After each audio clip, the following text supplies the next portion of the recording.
जो बेसिक बातें होती है फैक्टराइजेशन के, कि स्क्वायर आइडेंटिटी, साइन किस तरह से बदलता है, ये सभी चीज़ें जो है क्लास 8 में अगर आप अच्छे से समझ लें तो 9 और 10 आपके लिए आसान हो जाता है। आइए हम समझते हैं RS अग्रवाल प्लस NCERT दोनों ही बुक से कुछ सवाल लिए गए हैं। आइए हम इसको सॉल्व करते हैं, साथ ही आपको समझाते भी चलते हैं कि कैसे ये सॉल्व करते हैं। सबसे पहला जो सवाल है x² 8x + 15, इसको अगर हम सॉल्व करेंगे तो क्या करना है। देखिए हमारे पास यहाँ पर 3 टर्म दिए हुए हैं, 3 टर्म को हम सबसे पहले 4 टर्म में बदलेंगे। 4 टर्म में अगर हम बदल लेंगे तो हमें क्या होगा कि कॉमन फैक्टर निकालने में सुविधा होगा। सबसे पहले अगर हम इसको बांटते हैं तो क्या करते हैं, इसको ये जो मिडिल है ना, इसको हम लोग बोलते हैं मिडिल स्प्लिट।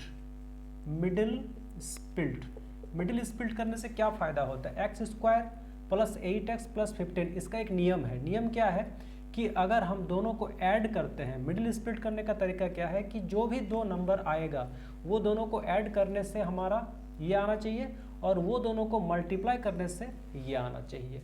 ध्यान रखना है, ऐसे ही मिडिल स्प्लिट नहीं कर देना है। ध्यान रखना है हमें कि कौन सा नंबर उपयुक्त हो, जो ऐड करने से ये आए और मल्टीप्लाई करने से ये आए।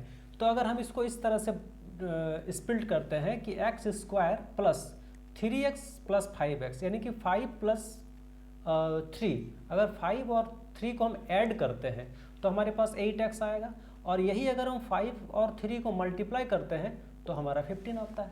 समझ में आ रहा।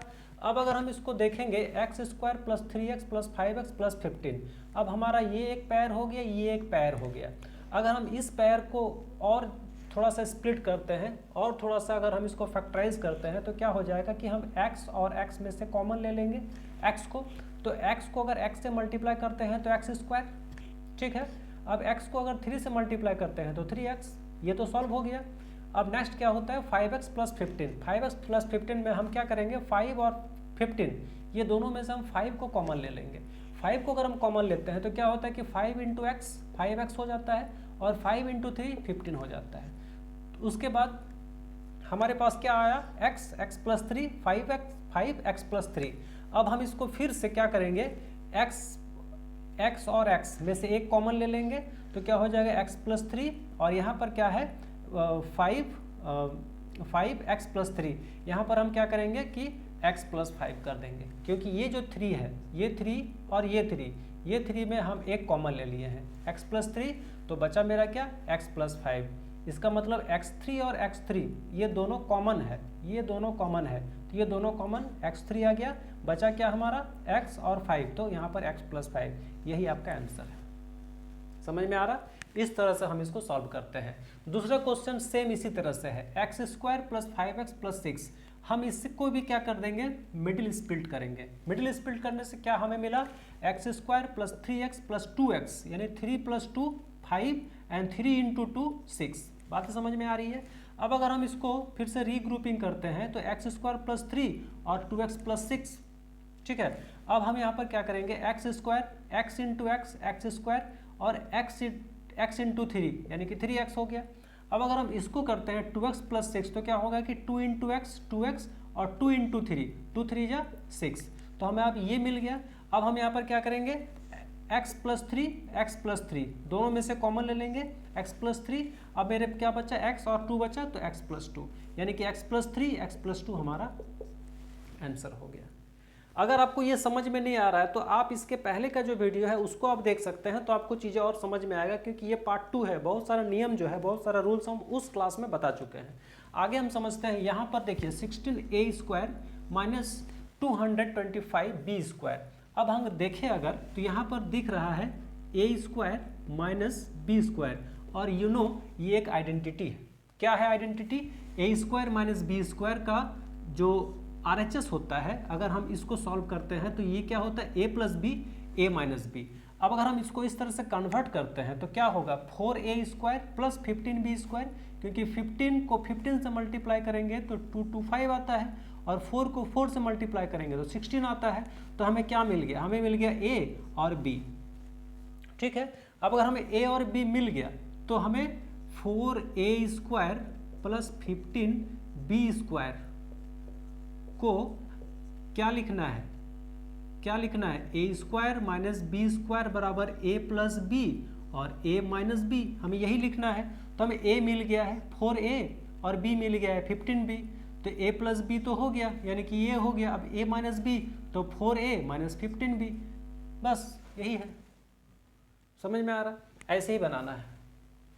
नेक्स्ट क्वेश्चन क्या है, देखिए 16x5 माइनस 144x3, इसमें हमें क्या करना है, सबसे पहले हमें ऐसा कोई टेबल चूज करना है, यानी कि कॉमन फैक्टर निकालना है। कॉमन फैक्टर मेरा क्या निकलेगा, तो कॉमन फैक्टर मेरा है 16x3, क्योंकि यहाँ पर भी x5 है, यहाँ पर भी x3 है, तो हमें ऐसा लेना है जो दोनों में है। तो हम यहाँ पर x5 नहीं ले सकते हैं, क्योंकि x5 यहाँ पर तो है, यहाँ नहीं है। लेकिन अगर हम x3 लेते हैं तो यहाँ पर तो है, x5 है, इसका मतलब x3 तो है ही।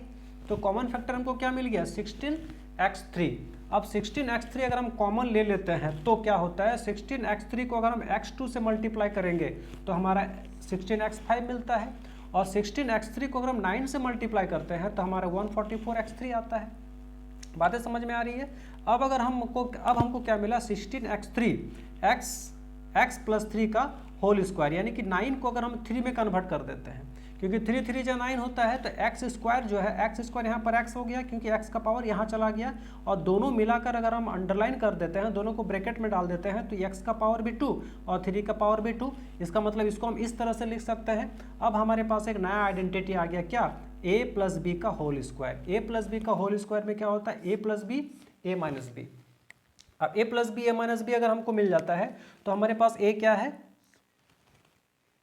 ए हमारे पास एक्स ए और बी, तो ए प्लस बी ए माइनस बी, हम इसको ए मान लेंगे और इसको बी मान लेंगे, इसको भी ए मान लेंगे, इसको हम बी मान लेंगे, और 16x3 कॉमन फैक्टर है, ये साथ में रहेगा। इस तरह से हम इसको सॉल्व कर सकते हैं। आगे देखते हैं 25m square plus 30m plus 9। अब यहाँ पर देखिए 5 को अगर हम इसको ए स्क्वायर बना देते हैं और इसको हम बी स्क्वायर बना देते हैं, तो इस तरह से हम कर सकते हैं 5m स्क्वायर और 9 का 3 स्क्वायर। अब हमें इसको क्या करना है, 30m को हम क्या करेंगे, इसको ये जो आइडेंटिटी है इस आइडेंटिटी में पुट कर देंगे। तो इस आइडेंटिटी में अगर पुट करते हैं तो हमारे पास a क्या है 5, b क्या है 3, तो यहाँ पर फॉर्मूला क्या है 2ab, तो 2 इंटू ए मतलब 5m और b यानी कि 3, तो 2 इंटू 5 इंटू 3। अब हमारा ये जो फॉर्मूला है ये यहाँ पर बैठ गया है।